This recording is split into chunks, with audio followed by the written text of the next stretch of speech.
जय हिंद दोस्तों, स्वागत है आपका जय बालाजी क्लासेस में। दोस्तों आज हम पढ़ने जा रहे हैं स्वामी दयानंद सरस्वती और आर्य समाज के बारे में। तो दोस्तों सबसे पहले हम बात करें कि स्वामी दयानंद सरस्वती का जन्म कब और कहां पर हुआ। तो दोस्तों स्वामी दयानंद सरस्वती का जन्म 12 फरवरी 1824 ईस्वी में गुजरात राज्य के कठियावाड़ा जिले के टंकारा नामक गाँव में हुआ। चलिए इसके बाद हम बात करें दोस्तों कि स्वामी दयानंद सरस्वती का बचपन का क्या नाम था। तो दोस्तों स्वामी दयानंद सरस्वती का बचपन का नाम मूलशंकर था। तो आज दोस्तों देख लेते हैं कि स्वामी दयानंद सरस्वती का जन्म कब हुआ। तो कब हुआ दोस्तों? 12 फरवरी 1824 ईस्वी में हुआ। चलिए इसके बाद हम बात करें दोस्तों कि स्वामी दयानंद सरस्वती का जन्म किस स्थान पर हुआ है। तो दोस्तों स्वामी दयानंद सरस्वती का जो जन्म है वह गुजरात राज्य के कठियावाड़ा जिले के टंकारा नामक गांव में हुआ है। चलिए इसके बाद हम बात करें दोस्तों कि स्वामी दयानंद सरस्वती का बचपन का क्या नाम था। तो दोस्तों स्वामी दयानंद सरस्वती का बचपन का नाम मूलशंकर था। चलिए इसके पश्चात हम बात करें दोस्तों कि अचानक से मूलशंकर में कैसे वैराग्य ने जन्म ले लिया। तो दोस्तों जब 16 वर्ष की अवस्था में मूलशंकर की बहन की मृत्यु हो जाती है तो उसके पश्चात जो है मूलशंकर में अचानक से वैराग्य ने जन्म ले लिया। और दोस्तों किस अवस्था में मूलशंकर ने गृह त्याग कर घुमक्कड़ों का जीवन स्वीकार किया। तो दोस्तों 21 वर्ष की अवस्था में मूलशंकर ने गृह त्याग कर घुमक्कड़ों का जीवन स्वीकार किया। तो आज दोस्तों देख लेते हैं कि 16 वर्ष की अवस्था में बहन की मृत्यु के पश्चात मूलशंकर में अचानक से वैराग्य ने जन्म ले लिया। इसके पश्चात हम बात करें दोस्तों कि 21 वर्ष की अवस्था में मूलशंकर ने जो है गृह त्याग कर घुमक्कड़ों का जीवन स्वीकार किया। चलिए इसके पश्चात हम बात करें दोस्तों कि 24 वर्ष की अवस्था में मूलशंकर किन से मिले। तो दोस्तों 24 वर्ष की अवस्था में मूलशंकर दंडी स्वामी पूर्णानंद से मिले। और दोस्तों इन्हीं दंडी स्वामी पूर्णानंद से जो है मूलशंकर ने संन्यास की दीक्षा लेकर दंड को धारण किया था। और दोस्तों इन्हीं दंडी स्वामी पूर्णानंद ने जो है मूलशंकर का नाम दयानंद सरस्वती रखा था। तो आइए दोस्तों देख लेते हैं कि मूलशंकर ने किसे अपना गुरु बनाया। तो दोस्तों मूलशंकर ने दंडी स्वामी पूर्णानंद को अपना गुरु बनाया था। ठीक, चल इसकी तो आइए दोस्तों देख लेते हैं कि 24 वर्ष की अवस्था में मूलशंकर किन से मिले। तो दोस्तों 24 वर्ष की अवस्था में मूलशंकर दंडी स्वामी पूर्णानंद से मिले। और दोस्तों इन्हीं से जो है संन्यास की दीक्षा लेकर मूलशंकर ने दंड धारण किया। चलिए इसके पश्चात हम बात करें दोस्तों कि मूलशंकर का नाम दयानंद सरस्वती किसने रखा। तो दोस्तों दंडी स्वामी पूर्णानंद ने ही मूलशंकर का नाम दयानंद सरस्वती रखा। ठीक, तो दोस्तों ये जो है दंडी स्वामी पूर्णानंद ये दयानंद सरस्वती के प्रथम गुरु थे। इसके पश्चात हम बात करें दोस्तों कि 1861 ईस्वी में मथुरा में स्वामी दयानंद सरस्वती किन से मिले। तो दोस्तों 1861 ईस्वी में स्वामी दयानंद सरस्वती मथुरा में स्वामी बिरजानंद से मिले और इनको जो है इन्होंने अपना दूसरा गुरु बनाया। और दोस्तों स्वामी बिरजानंद से ही दयानंद सरस्वती ने वेदों की शिक्षा प्राप्त की थी। तो आज दोस्तों देख लेते हैं कि 1861 ईस्वी में स्वामी दयानंद सरस्वती मथुरा में किन से मिले। तो किन से मिले दोस्तों? बिरजानंद स्वामी से मिले। और दोस्तों इन्हीं से जो है दयानंद सरस्वती को वेदों की दार्शनिक व्याख्या का परिचय मिला। चलिए इसके पश्चात हम बात करें दोस्तों कि स्वामी दयानंद सरस्वती ने 1863 ईस्वी में अपने विचारों का प्रचार प्रसार करना कहाँ से शुरू किया। तो कहाँ से शुरू किया दोस्तों? आगरा से किया। तो आज दोस्तों देख लेते हैं कि स्वामी दयानंद सरस्वती ने 1863 ईस्वी में अपने विचारों का प्रचार प्रसार आगरा से शुरू किया।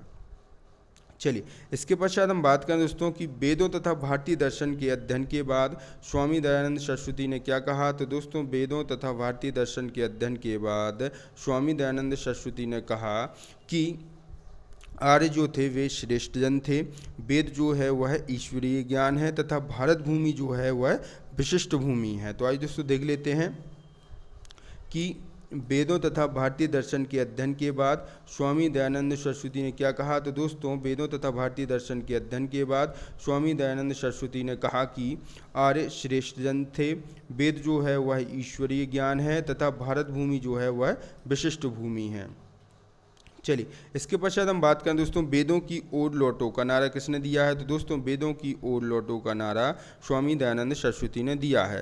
और दोस्तों स्वामी दयानंद सरस्वती ने वेदों की ओर लौटो का नारा देते हुए किसे भारत का आधार स्तंभ बताया है। तो किसे बताया है दोस्तों? वेदों को बताया है। तो आज दोस्तों देख लेते हैं कि वेदों की ओर लौटो का नारा किसने दिया है? तो किसने दिया है दोस्तों? स्वामी दयानंद सरस्वती ने दिया है। और दोस्तों दयानंद सरस्वती ने वेदों की ओर लौटो का नारा देते हुए किसे भारत का आधार स्तंभ बताया? तो किसे बताया है दोस्तों? वेदों को भारत का आधार स्तंभ बताया है। और दोस्तों उनका विश्वास था, किनका विश्वास था? तो दोस्तों स्वामी दयानंद सरस्वती का विश्वास था कि हिंदू धर्म और वेद जिन पर भारत का, यहाँ पर दोस्तों कागल लेना, भारत का पुरातन समाज टिका है वह शाश्वत, अपरिवर्तनीय, धर्मातीत तथा देवीय है। चलिए इसके पश्चात हम स्वामी दयानंद सरस्वती की प्रमुख रचनाओं की बात करें तो दोस्तों सत्यार्थ प्रकाश किसकी रचना है? तो किसकी रचना है दोस्तों? स्वामी दयानंद सरस्वती की रचना है। इसके बाद हम बात करें दोस्तों पाखंड खंडन, वेद भाष्य भूमि, ऋग्वेद भाष्य, अद्वैत मत का खंडन और पंच महायज्ञ विधि, ये सारी रचनाएं किसकी हैं? तो किसकी हैं दोस्तों? स्वामी दयानंद सरस्वती की हैं। चलिए इसके पश्चात हम बात करें दोस्तों आर्य समाज की बाइबल, स्वामी दयानंद सरस्वती की किस रचना को कहा गया है? तो दोस्तों सत्यार्थ प्रकाश नामक रचना को जो है आर्य समाज की बाइबल कहा गया है। तो यहाँ पर हमने लिख भी दिया है कि आर्य समाज की बाइबल किसे माना जाता है? तो किसे माना जाता है दोस्तों? सत्यार्थ प्रकाश को माना जाता है। इसके पश्चात हम बात करें दोस्तों कि भारत का मार्टिन लूथर किंग किसे कहा गया है? तो किसे कहा गया है दोस्तों? स्वामी दयानंद सरस्वती को कहा गया है। और क्यों कहा गया है? तो दोस्तों स्वामी दयानंद सरस्वती के धार्मिक सुधार प्रयासों के कारण ही इनको भारत का मार्टिन लूथर किंग कहा गया है। तो आज दोस्तों देख लेते हैं कि भारत का मार्टिन लूथर किंग किसे कहा गया है? तो किसे कहा गया है? दयानंद सरस्वती को कहा गया है। क्यों कहा गया है? तो दोस्तों उनके धार्मिक सुधार प्रयासों के कारण कहा गया है। ठीक है, चलिए इसके बाद हम बात करें दोस्तों आर्य समाज की। तो दोस्तों आर्य समाज की स्थापना कब, कहाँ और किसके द्वारा की गई है? तो दोस्तों आर्य समाज की जो स्थापना है वह 1875 ईस्वी में स्वामी दयानंद सरस्वती के द्वारा की गई है। और कहाँ पर की गई थी? तो दोस्तों आर्य समाज की स्थापना 1875 ईस्वी में स्वामी दयानंद सरस्वती के द्वारा तत्कालीन बम्बई में मलिक चंद की वाटिका में की गई थी। तो आज दोस्तों देख लेते हैं कि आर्य समाज की स्थापना कब हुई है। तो कब हुई है दोस्तों? 1875 ईस्वी में हुई है। आर्य समाज के संस्थापक कौन है? तो दोस्तों आर्य समाज के संस्थापक हैं स्वामी दयानंद सरस्वती। और दोस्तों किस स्थान पर आर्य समाज की स्थापना की गई थी? तो दोस्तों बम्बई में मलिक चंद की वाटिका में जो है आर्य समाज की स्थापना की गई थी। ठीक है, चलिए इसके पश्चात हम बात करें दोस्तों कि 1877 ईस्वी में जो है लाहौर में आर्य समाज की एक शाखा खोली गई थी। और कालांतर में दोस्तों लाहौर में ही आर्य समाज का मुख्यालय बना दिया गया। ठीक, चलिए इसके पश्चात हम बात करें दोस्तों कि आर्य समाज की स्थापना का क्या उद्देश्य था। तो दोस्तों आर्य समाज की स्थापना के प्रमुख उद्देश्य थे वैदिक धर्म को पुनः शुद्ध रूप से स्थापित करना तथा दूसरा जो है दोस्तों भारत को सामाजिक, धार्मिक व राजनीतिक रूप से एक सूत्र में बांधना तथा भारतीय सभ्यता व संस्कृति पर पड़ने वाले पाश्चात्य प्रभाव को रोकना। तो आज दोस्तों देख लेते हैं कि 1877 ईस्वी में लाहौर में आर्य समाज की एक शाखा खोली गई और कालांतर में ही है दोस्तों, कालांतर में लाहौर ही जो है आर्य समाज का मुख्यालय बन गया। ठीक, अब इसके पश्चात हम बात करें दोस्तों कि आर्य समाज की स्थापना के क्या उद्देश्य थे। तो दोस्तों आर्य समाज की स्थापना के उद्देश्य थे वैदिक धर्म को पुनः शुद्ध रूप से स्थापित करना तथा दोस्तों भारत को सामाजिक, धार्मिक व राजनीतिक रूप से एक सूत्र में बांधना तथा भारतीय सभ्यता व संस्कृति पर पड़ने वाले पाश्चात्य प्रभाव को रोकना। ठीक है, चलिए इसके बाद हम बात करें दोस्तों कि आर्य समाज के 1875 ईस्वी में लिखे गए प्रमाणिक ग्रंथ सत्यार्थ प्रकाश में स्वामी दयानंद सरस्वती ने क्या लिखा है। तो दोस्तों आर्य समाज के 1875 के प्रमाणिक ग्रंथ सत्यार्थ प्रकाश में स्वामी दयानंद सरस्वती ने लिखा है कि कोई कितना ही कहे परंतु स्वदेशी राज्य सर्वोपरि होता है।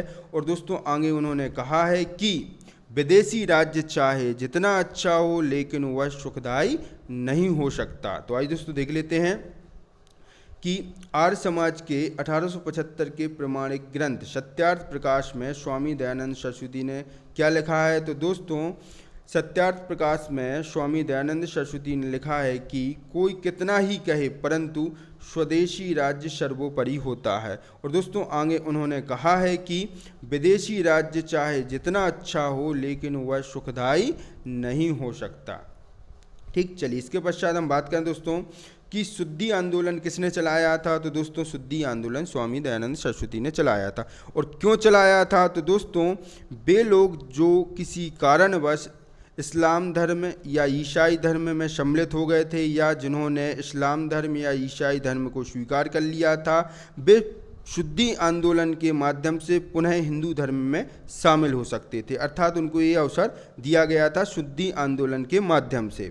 तो आइए दोस्तों देख लेते हैं कि स्वामी दयानंद सरस्वती ने जो है शुद्धि आंदोलन चलाया, जिसके अंतर्गत उन लोगों को पुनः हिंदू धर्म में आने का अवसर मिला जिन्होंने किसी कारणवश इस्लाम या ईसाई धर्म को स्वीकार कर लिया था।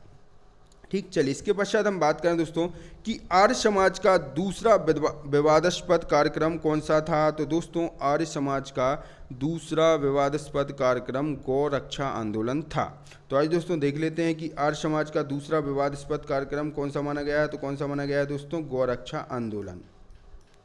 ठीक, इसके पश्चात हम बात करें दोस्तों कि आर्य समाज ने गायों की रक्षा हेतु कब गौरक्षणी सभा की स्थापना की थी। तो दोस्तों 1882 ईस्वी में आर्य समाज ने गायों की रक्षा हेतु गौरक्षणी सभा की स्थापना की थी। तो दोस्तों ये तो हो गई गौरक्षणी सभा, लेकिन दोस्तों यहाँ पर हमें एक चीज़ और याद रखना है कि गौ हत्या विरोधी समितियाँ किसने गठित की थी। तो दोस्तों गौ हत्या विरोधी समितियां बाल गंगाधर तिलक ने गठित की थी। तथा दोस्तों गौ रक्षा संघ का गठन किसने किया था। तो दोस्तों गौ रक्षा संघ का गठन महात्मा गांधी जी ने किया था। ठीक है दोस्तों, तो यहाँ पर हमने नोट करके लिख भी दिया है कि गौ हत्या विरोधी समितियाँ जो हैं बाल गंगाधर तिलक जी ने गठित की थी।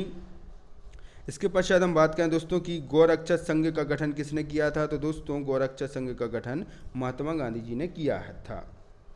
चलिए इसके पश्चात हम बात करें दोस्तों कि किसने कहा है कि आर्य समाज आरंभ से ही एक उग्रवादी संप्रदाय था जिसका मुख्य उद्देश्य तीव्र राष्ट्रीयता था। तो ये दोस्तों किसने कहा है। तो दोस्तों ये कहा है डॉक्टर मजूमदार ने। तो आइए दोस्तों देख लेते हैं कि डॉक्टर मजूमदार ने लिखा कि आर्य समाज आरंभ से ही एक उग्रवादी संप्रदाय था जिसका मुख्य उद्देश्य तीव्र राष्ट्रीयता था। ठीक, चलिए इसके पश्चात हम बात करें दोस्तों कि वैलेंटाइन्स रोल ने अपनी पुस्तक इंडियन अनरेस्ट में किसे भारतीय अशांति का जन्मदाता कहा है। तो दोस्तों वैलेंटाइन्स रोल ने अपनी पुस्तक इंडियन अनरेस्ट में आर्य समाज, बाल गंगाधर तिलक और लॉर्ड कर्जन को भारतीय अशांति का जन्मदाता कहा है। तो आइए दोस्तों देख लेते हैं कि वैलेंटाइन्स रोल ने अपनी पुस्तक इंडियन अनरेस्ट में आर्य समाज, बाल गंगाधर तिलक और लॉर्ड कर्जन को भारतीय अशांति का जन्मदाता कहा है। ठीक, तो दोस्तों वैलेंटाइन्स रोल की पुस्तक कौन सी है। तो कौन सी है दोस्तों, इंडियन अनरेस्ट है। चलिए इसके बाद हम बात करें दोस्तों कि भारत में राजनीतिक जागरूकता लाने में आर्य समाज की क्या महत्वपूर्ण भूमिका थी। तो दोस्तों हाँ, भारत में राजनीतिक जागरूकता लाने में आर्य समाज की महत्वपूर्ण भूमिका थी। तो यहाँ पर दोस्तों हमने लिख भी दिया है कि भारत में राजनीतिक जागरूकता लाने में आर्य समाज की महत्वपूर्ण भूमिका रही। चलिए इसके पश्चात हम बात करें दोस्तों कि स्वामी दयानंद सरस्वती ऐसे पहले व्यक्ति थे जिन्होंने विदेशी वस्तुओं का बहिष्कार किया तथा स्वदेशी वस्तुओं के उपयोग पर जोर दिया। ठीक, इसके पश्चात हम बात करें दोस्तों कि स्वराज शब्द का प्रयोग करने वाले पहले भारतीय व्यक्ति कौन थे। तो दोस्तों स्वराज शब्द का प्रयोग करने वाला पहला भारतीय व्यक्ति दयानंद सरस्वती ही थे। तो आइए दोस्तों देख लेते हैं कि स्वामी दयानंद सरस्वती ऐसे पहले व्यक्ति थे जिन्होंने विदेशी वस्तुओं का बहिष्कार किया तथा स्वदेशी के उपयोग का उपदेश दिया। चलिए इसके बाद हम बात करें दोस्तों स्वराज शब्द का प्रयोग करने वाले पहले व्यक्ति कौन थे। तो दोस्तों स्वराज शब्द का प्रयोग करने वाले दयानंद सरस्वती पहले व्यक्ति थे। ठीक, चलिए इसके पश्चात हम बात करें दोस्तों कि स्वामी दयानंद सरस्वती प्रथम हिंदू सुधारक थे जिन्होंने बचाव के स्थान पर प्रहार की रणनीति अपनाई।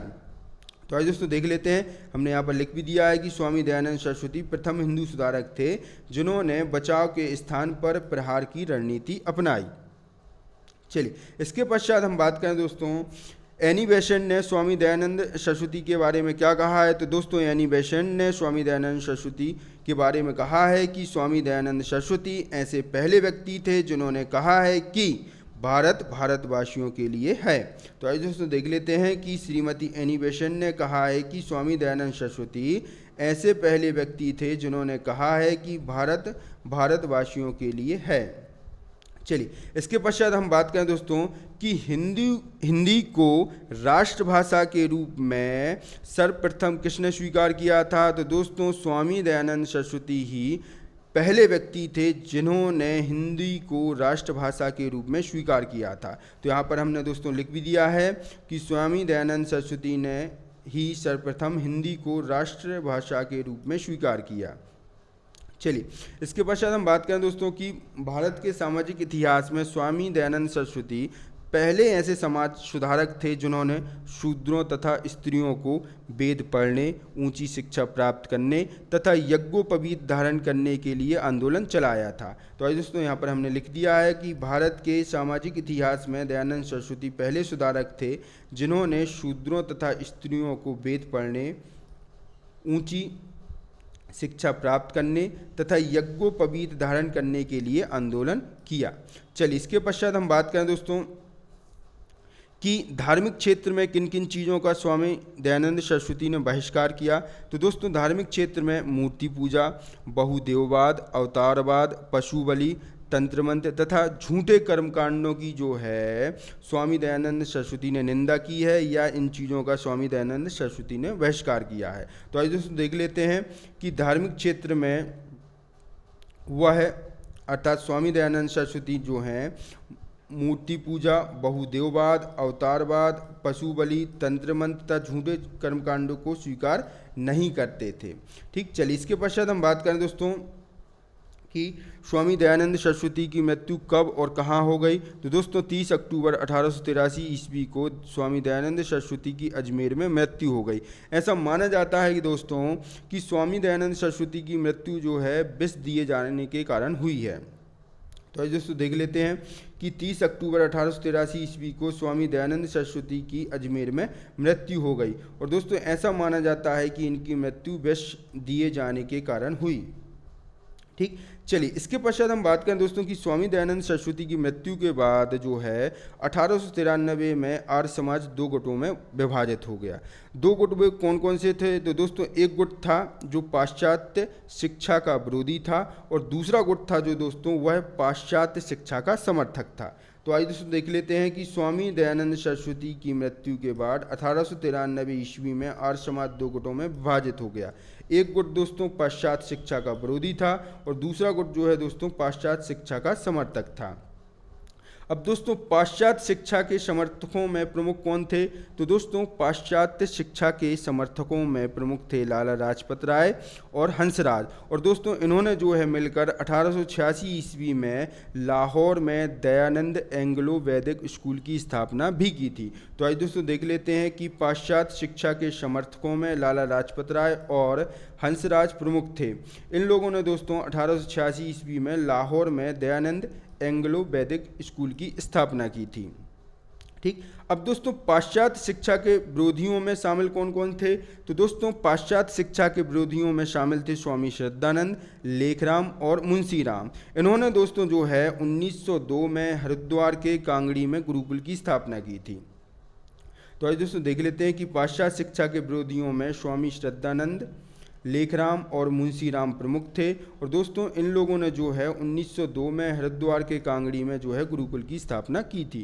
तो दोस्तों ये हो गया हमारा स्वामी दयानंद सरस्वती और आर्य समाज के बारे में। तो दोस्तों यदि आपको हमारे पढ़ाने का तरीका अच्छा लगता है तो हमारे चैनल को सब्सक्राइब करें, शेयर करें और हमारे वीडियो पर लाइक और कमेंट करना ना भूलें।